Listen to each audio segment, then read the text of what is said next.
Hello, so I decided I needed to make a video about plunders because aside from Noble Knights, that's the other deck that communities I'm in really frequently have people asking me about because they know I am a big fan of this deck. I actually picked Plunder up probably about a year and a half ago now, and it became my primary deck for competitive play basically for the entire time.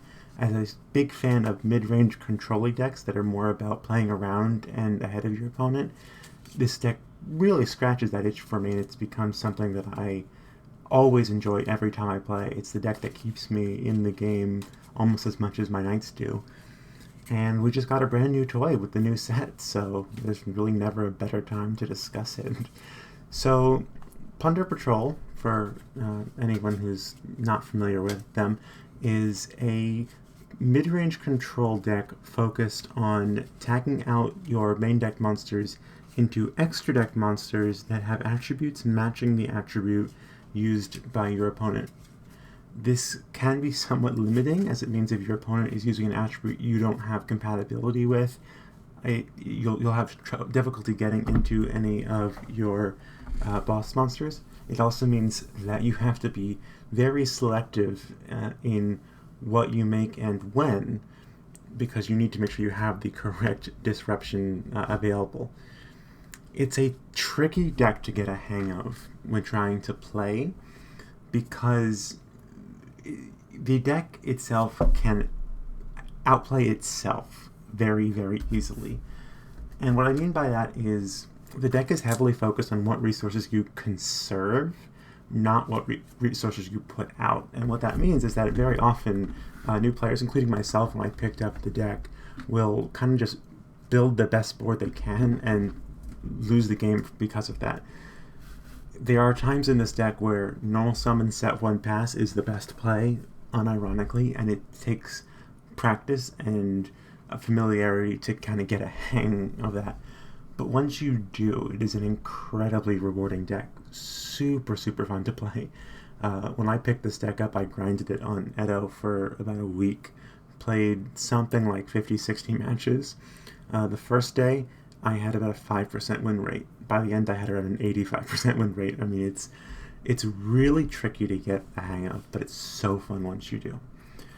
Now, the deck has several strong points and some weak points. The biggest weak point being the attribute dependency. This is something that the new card Yord has somewhat helped with, but it is still real. If you face a wind deck or a deck that is just water, you're going to be a little hard off. Unfortunately, one of the best decks in the game right now is wind and water, so that's pretty awesome. The other major weakness that I would say this deck can struggle with is that it will churn through resources very quickly, and there are times when you have no choice but to rely on drawing into a name, because the cards are all dependent on discarding names. They do replace themselves, which leads to another weakness that I'll mention in a moment, but if you can get past that, the strong sides really come out. So, it is a very compact, self-sustaining engine, which means you always have room for lots of generic format-specific cards. It is a very flexible, easy-to-side deck, and you have varied removal and disruption, as well as neat interactions that can really stunt your opponent. Now, the deck can go first or second very easily. You will typically build preferring one or the other. If you prefer second, you may be playing a kaiju-focused build, which has the added benefit of giving your opponent the attribute you want. If you're playing to go first, you're probably going to put a supplementary disruption engine in. Adventure is the most popular. There are a couple great synergies with this deck that Adventure brings out, and I'm going to showcase some of them in some replays later. But just off the bat, it gives you varied removal, protection, some consistency, discard outlet because you have when discarded effects, and the ability to pop an attribute to your opponent's field. So we're going to be working with an adventure list. That's the way I prefer to play. And I'll start by just showcasing the different components. So, ignoring these for a moment, plunders, all the main deck plunder monsters are good. So we just max out on them. Whitebeard is your most powerful discard. when it is sent from field or hand, from monster zone or hand to grave, you can special summon a different plunder from your deck. But if you do, you are locked to plunders for the rest of the turn. And it has the attribute tag out effect, so during your opponent's turn, special a plunder from the extra deck with the same attribute as your opponent controls or is in their graveyard, and equip this card to it. This effect is shared with Redbeard, who also has a discard or from monster zone effect to equip. So these two cards have different ways to use. Whitebeard is theoretically the stronger one, but Redbeard is actually one of your very important ones as well for its ability to put equips onto your ships. You can run 2 Redbeard if you need some space, but 3 is fine. You will often side the 3rd out, though, just for side room. Black Eyes, incredible support. Target a plunder in your graveyard, except for another Black Eyes. Special summon this card from your hand, and if you do, add the targeted monster to your hand. Also, you're locked to plunders for the rest of the turn. It does have a effect when sent from hand or monster to graveyard like the others, but it doesn't come up very often. It lets you summon a plunder out of your back row. You can use it sometimes for kills, but it's very, very rare that it'll come up. Bluebeard is a straightforward extender. If you control a plunder, you can special Bluebeard. It is a once per turn, and then its discard or from monsters into the graveyard effect allows you to discard and then draw a card. I don't use it that often, actually. Oftentimes, there's not really anything I want to discard in my hand, but sometimes you need to just dig for names, and then it comes in handy. Finally, Golden Hair, the cutest and arguably strongest Plunder Patrol when used well. You can send it from your hand to, you can summon it from your hand by sending a Plunder Patrol monster from hand or field to grave. I'm not going to use it that often, but it does come up. The bigger summon effect is you can discard a card to special summon her from the graveyard, but if you do, you lock yourself into plunders. You're going to use that constantly. So those are your plunder monsters, and then to round out your monster lineup, I'm actually not running any hand traps, so we're just going to run triple Water Enchantress for the Adventure Engine, and 1 each of the Adventure level 7s. So Griffin is a negate. Pretty much everyone is familiar with Griffin at this point. The main reason we like him, in addition to just reviving an Omni negate, is that all of our main boss monsters, including the link we use to access a lot of them, are ashable because they search as part of their effect, and so having Griffin to protect from ash is very, very powerful. But I actually find myself using Illegal Knight more. Because this deck is so heavily reliant on your opponent having attributes you can use, you really need them to have a fire, light, or dark monster somewhere in circulation, and while most hand traps will fill that role for you decently, to the point where very often players will actively choose not to hand trap you or even not to play if they don't have a good way to really get into their board because they know you can't do anything without them. Even still, you want the ability to hand them that attribute, and the fact that it will trigger 2 bounces as well is icing on the cake. Now, the one big downside to this is it's a level 7 that you are giving to your opponent, and the format that we are just entering into is dominated in part by Kashtira, a deck that loves to be handed level 7s. So in that matchup, I haven't played it much since the new support came out. I may find myself using Griffin more often. It's something to play around with. Moving on to the spells, triple Rite of Aramasir. It's for the Adventure Engine.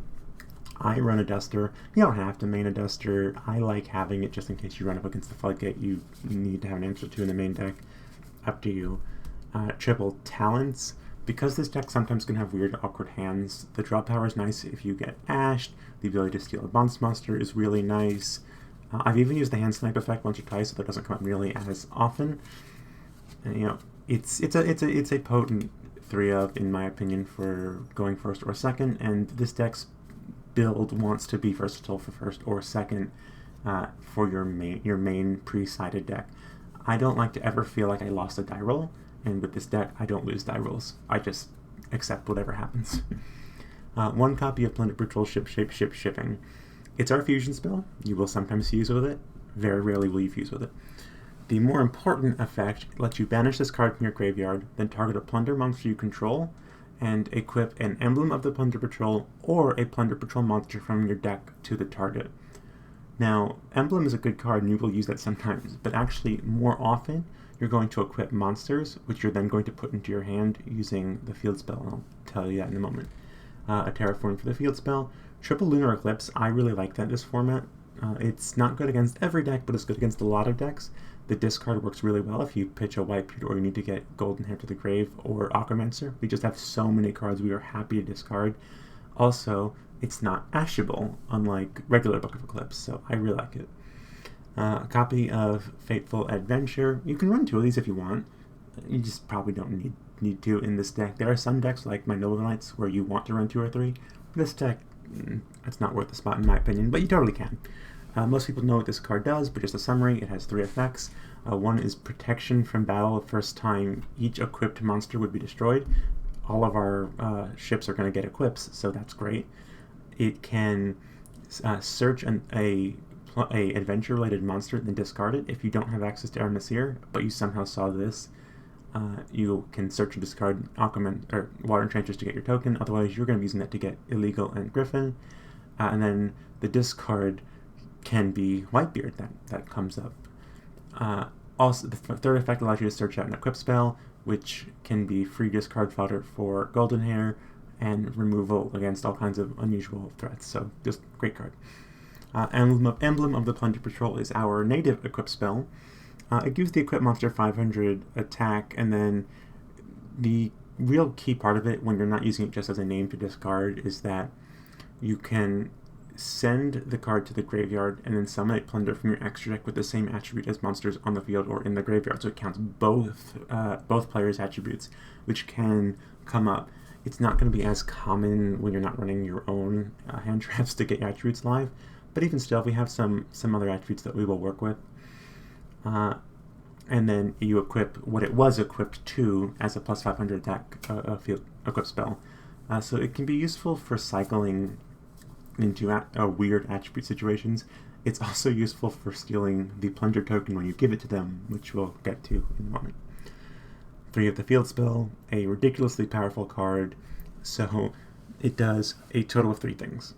You can discard a card to add a Plunder Patrol card from deck to your hand, just universal searching, always good. If this card is in your graveyard, you can target 1 Plunder Patrol in your back row, set the field spell, and then return the target to your hand.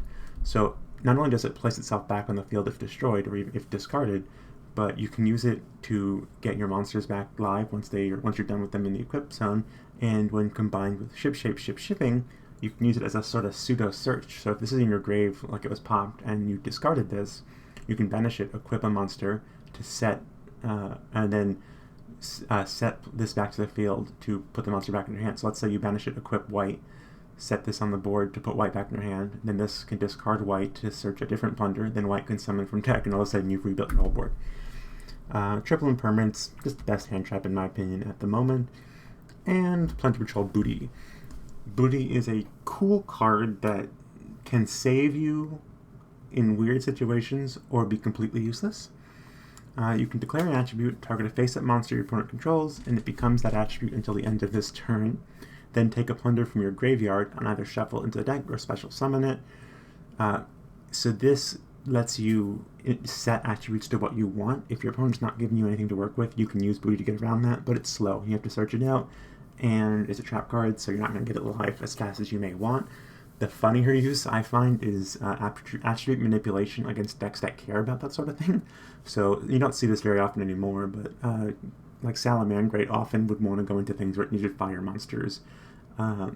Stuff like against Harpies where they really want wind, stuff like that. Changing attributes can be really funky. If your opponent flips like a Gozen on you and you set their monster to Divine, that just ends their turn. It's very funny. The downside is, during the end phase, if you have no plunders, you have to send that card to the graveyard. So you have to be very careful not to let yourself get stuck in that game state. So that's the main deck. Go the extra in a moment, but side deck, Triple Nibiru, great against a lot of decks this format. Kaijus to give my opponent an attribute if they won't give me one. I still like Lightning Storm. It's not as good against Kashtira, in my opinion, but a lot of decks it's handy. Even on the other hand, it's broken for board breaking. And Triple Rivalry, we're only making fiends pretty much ever, and we can actually give our opponent a fiend, so that's bonus points. It's a good floodgate going first against a lot of decks.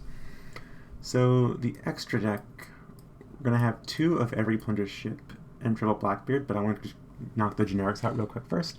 Bahamut and Toad, Don't make it as often anymore just because we have other turn 1 lines, but still good. There are Bahamut Toad lines using Golden Hair where you end the Blackbeard plus Toad. Almirage is used for Golden Hair lines, so you normal summon Golden Hair, link into Almirage, revive Golden Hair by discarding something, and then make Blackbeard. And Geonator is mainly a way to clear the Nibiru token when you give them that token. But the other funny thing is because it gives something that you control, if you put a Golden Hair in the other zone, you can swap a 0-attack Golden Hair for a giant freaking token and just kind of beat over. I mean, you have to beat your own Golden Hair, which is sad, but the Plunder extra deck, though. So Blackbeard is the linchpin monster. It's a Link 2 made with 1 Plunder and 1 anything, so you're typically going... You can use generics to get into it, which is really cool. As a quick effect, target 1 effect monster you control. Special summon a Plunder from your extra deck with the same attribute as monsters your opponent control are in their graveyard, same as white and red. And if you do, equip that target to it, and then draw 1 card. It is ashable, unfortunately. Very sad. But you're going to be making Blackbeards constantly because you want to cycle your extra deck monsters out onto the field. This is just one of the main ways you're going to be accessing your ships, and in addition, the draw is going to help keep your hand filled. So, Mork and Bran are the next two I want to talk about. Mork is your Xyz. If you hard make it, it will gain a protection effect, so if a Plunder would be destroyed by battle or card effect, detach material from this card instead. It does come up, but you don't hard make your ships that often. The main effect you care about is you can discard a Plunder Patrol, target an effect monster your opponent controls, banish it, and then you can add 1 Plunder Patrol spell or trap from deck to hand. If this card is equipped with a Plunder Patrol card, this is a quick effect. Bran has the inverse effect, so it can discard a Plunder to target a spell or trap your opponent controls, banish it, and then search a monster. So banishes back row, searches monsters, versus banishes monsters, searches back row. Bran's other effect is to give all other Plunders, or Fiends, technically, 500 attack. So it does give a minor buff, not as big as Shipyard's buff, which is 500 for every Plunder in your back row, but it helps get your ships big. You'll get these up to 4,000 attack pretty reliably and pretty often. The last of the OG ships is Liss. It is our fusion and the one you will hard make the least. And it is also our primary negate. So a negate effect is when your opponent activates a monster effect, discard a Plunder Patrol card, negate the activation, and if you do, destroy it. Then, if this card is equipped with the Plunder Patrol card, you can add a Plunder card from deck to hand. So it can search any Plunder. Now, it does have to succeed in a destroy to get that search, so if you negate something in the graveyard, you won't get that. But still, great card, and its other effect is a quick effect during the main phase to special summon Plunders from your hand or back row. So that can let you, for example, if you have a Blackbeard that you equipped to a list, so Blackbeard make list on your turn, on their turn you do the negate, then you bring Blackbeard back and make a different ship. Stuff like that comes up. And finally we have the new ship. So this card is somehow even more complicated than the last two. It's not disruption, but it is incredible utility.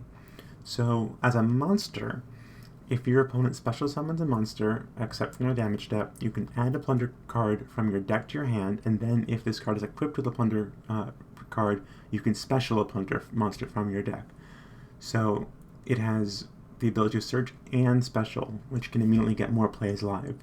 In addition, it has an ignition effect to target a Plunder in your graveyard, add it to your hand, and then place this card into the Pendulum Zone.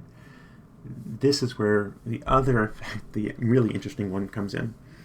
As a Pendulum monster, you can declare an attribute, return it to the extra deck, and if you do, special a Plunder Patrol token with that attribute to both players' fields. So, this is how you can easily give your opponent an attribute to work with on turn 1. In addition, the token you give them can, if you have access to it, be equipped with Emblem, and then you can steal that token back to make a ship. So, you won't be using either effect of these every single turn. It kind of depends on the hand, but you will reliably be using some of these effects in almost every game. It's a very powerful card. You just have to kind of use it the right way, which is the hard part about this entire deck. So that was a lot of information dropped. How do you actually play it? I have a couple of replays I'm going to show, but the main thing about playing this deck to keep in mind is you always need to be wary of 3 pieces of information. The first is, how do I get my tagouts live? That's going to be Blackbeard, Whitebeard, Redbeard. How do I get those on the board so on my opponent's turn I can make my box monsters? The second piece of information is, what attributes do my opponent have so that I can work with, and is there anything I can do to influence that? So you constantly want to know what attributes your opponent has put in their graveyard and what they have on their field. This is particularly important to keep track of what kind of hand traps they use and ways to encourage that. And the third thing you need to keep track of, and here's the real kicker, what name is in my hand to discard? Unless you are certain that you can put something back in your hand, or you just have no other play and have to rely on the Blackbeard draw, you always want to keep a Plunder name in your hand, even if it means a significantly weaker board. This deck doesn't explode back with recursion terribly easily. Resource control is the name of the game. Do not overcommit. And it's very hard to describe how that works. You kind of learn to feel it out. When I first started playing this deck, I asked other people in the community, can you kind of teach me and guide me on what I need to do? How do I know if I'm overextending? And they said, you really just have to play it and learn. It's very hard to teach. And they were right. As a general rule, you always want to make sure you are keeping something tucked in your hand that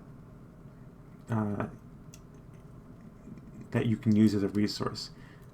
Now, with that said, I will say that in the worst case scenario, having an unknown card that you are teasing can be a lifesaver, because if your opponent doesn't know if you have a name or not, they may play suboptimally to try and play around a disruption that you have no way to make live. So sometimes the threat of that disrupt is just as valid, but yeah. So let's watch some replays and I'll kind of explain what's going on in them. I hate this new view. Alright, so he's just going to burn Ash right away in Terraforming. Weird choice, but that's what he's going to do. We're going to see our Amaseer. So this is pretty cool, because we're actually going to get to discard the Golden Hair, and we get both of our names live. Now, Black Eyes, we can put that back into our hand. I just want to pause here. We did, unfortunately, have to go to no names, which does contradict what I was saying. Our other choice would have been to make Blackbeard with Golden Hair and the token, or one of these, to turn one of these off and leave a name in hand. That is a viable play, and some would argue it's better. I was of the opinion that because I have double bounce negate and double book, that I was okay if I didn't get a ship live, and I'm getting a draw off Blackbeard, so hopefully it would work out anyway. But that is a gamble that we took here. I'm just going to try and force this to happen. I'm just going to bounce. I don't want that. And we drew into our name, so we're fine. I'm going to negate that. Now we have our double book, and we have a monster banish.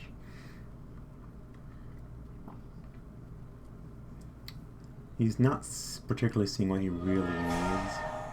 I don't want him to get the 2 level 7s to work with, so we're just going to nip that in the bud. And now we can use our equip spell, discarding it for the shipyard to get the search. Discard white for golden. White's going to summon. Redbeard's going to equip so that this has 2 things on it. Then we're going to bounce that back to our hand with the Draco back and go in for game. Oops, that's the same one. I believe we got second, or got first again. Yes, we did get first again. And this is a pretty solid hand, actually. I'm going to pitch the golden for white. I just want to start getting resources in play. I want to get white back to my hand.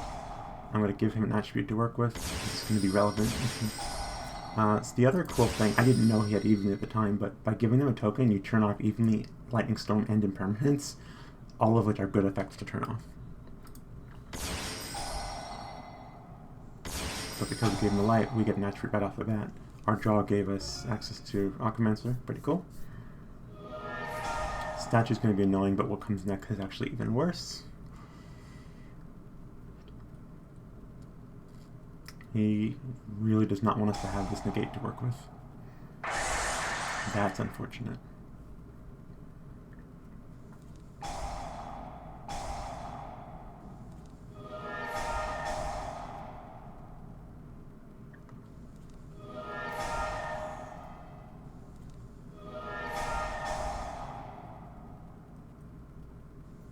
You don't have to deal with this anymore because it's been damaged.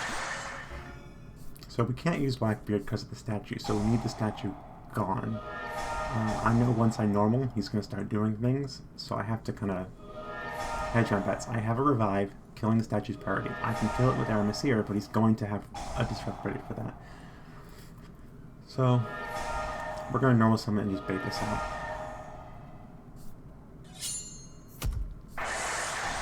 And now that that's gone, we're going to play it, and he realizes that once this starts going, I can put everything back and reset the board. So,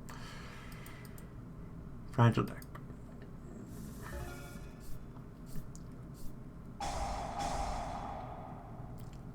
Also, people love to use their Ash on the adventure engine, so this is a great example of, normal summon set 1 pass being a totally good play.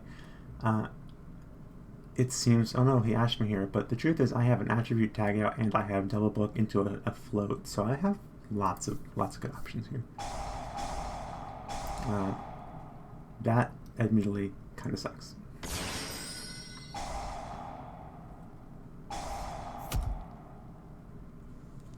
Now, as an aside, I really should have waited until he had a body on board to play around the Imperm. I just messed up not doing that. There was no reason not to. I just got greedy. And now he gets his double pot of, or his regular pot of greed.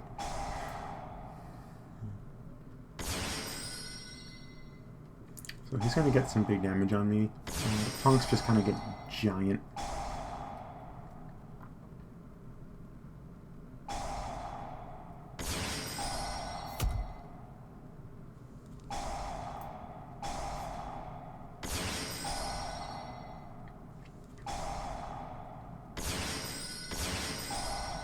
This is going to be a problem because it becomes immune if your life points are lower, so it's very difficult to actually out.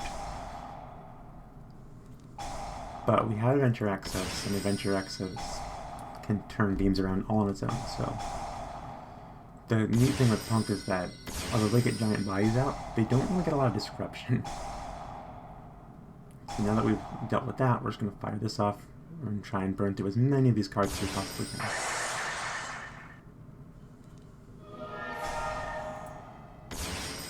Golden discard to get that live. Now he's going to surrender at this point because he sees we're going to use this to bounce.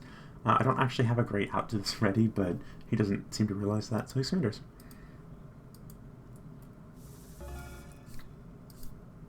Oh yeah, right, this is versus a strange little Numeron deck. It was kind of fun.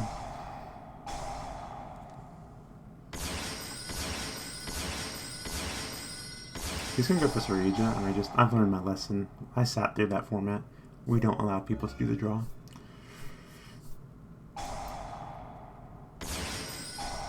So, here you get to see the power of the field spell plus Aramasir. So we're going to go ahead and get ourselves a Whitebeard. Use this effect, search illegal discard. Now, you want to chainlink 1 white, chainlink 2 your search, because white's going to lock you into Plunder on resolution. Just go ahead and bounce those away. Now he has a dark for us to work with.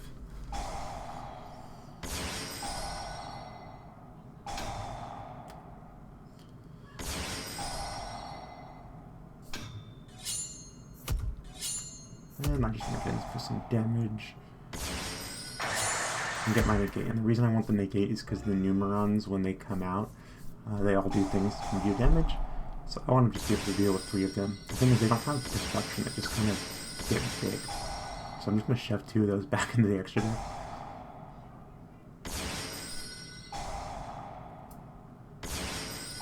And I'm going to go ahead and kill another one. And that's all he can do. We'll come back to my turn.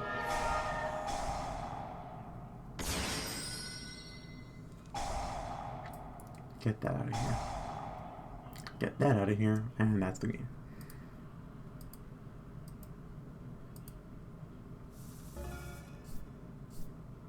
Puri is such a cool deck.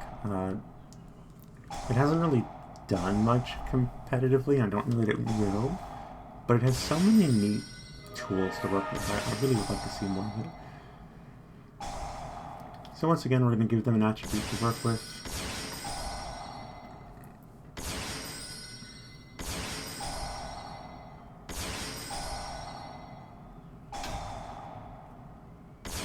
I like having them negate live. It depends on the format though, because you want to give them an attribute that they're not going to give you on their own. I didn't know I was facing Puri, but had I known, I probably would have given them a dark token because they're just going to give me lights all on their own. Now, the Dark Ruler is very unfortunate, but I have a booty set up, so...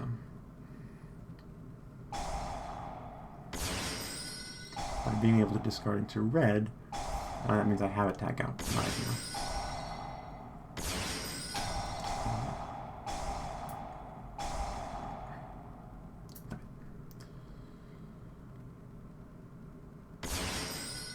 Now I misplayed in this match, so you're about to see me fail to use booty when I really should have. I need him to get a dark so that I can get rid of this. And I declare dark, and then I just don't tech out. And now Zeus is here, and that was on me. I messed that up. But it's okay. We're going to go into Blackbeard instead.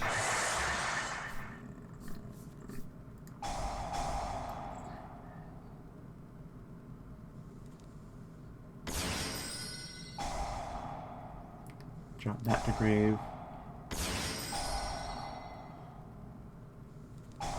Now, we're going to equip so that we can then bounce the white to our hand with the field spell.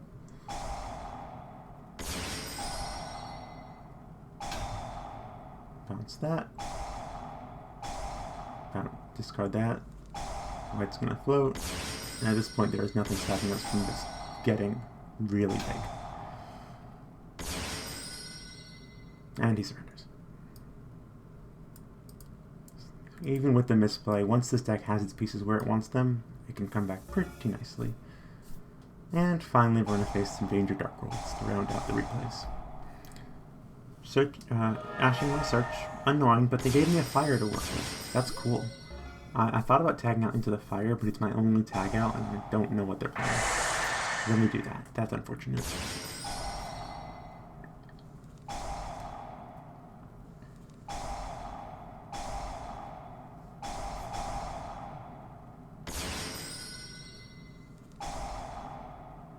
No, I'm basically waiting for, I'm expecting a Bigfoot pop, so I'm like waiting for that to do my tag out.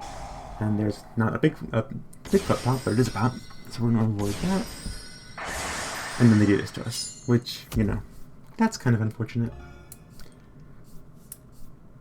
But it's okay, because adventure solves all problems, because this engine is busted.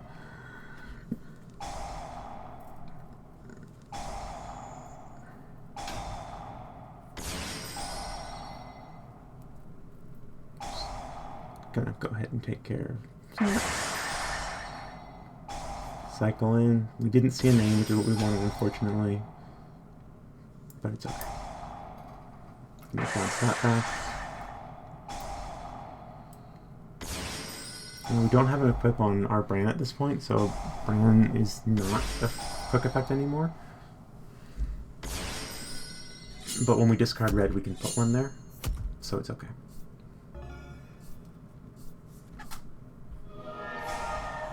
Go ahead and just get into our Mork. Take that out. It's going to equip onto Bran. Now Bran's live again. I do not want him doing that. Passes over to me. And that's game.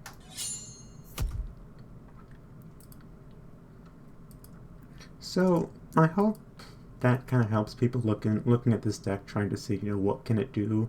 The answer's a lot. Very quickly you'll find your field completely overrun with very big, very powerful boats. It's just a deck that you need to kind of play and get a feel for, so you can kind of judge. All right, when do I want to use my tag outs? When do I want to commit more into the board? When do I want to hold resources back? This is not a deck that wins on the virtue of just having an overwhelming amount of disruption. I mean, even the best of hands will often only give you 2, maybe 3 points of disruption at the absolute peak. But when timed well, you can overrun your opponent. That's all. Hope this helps.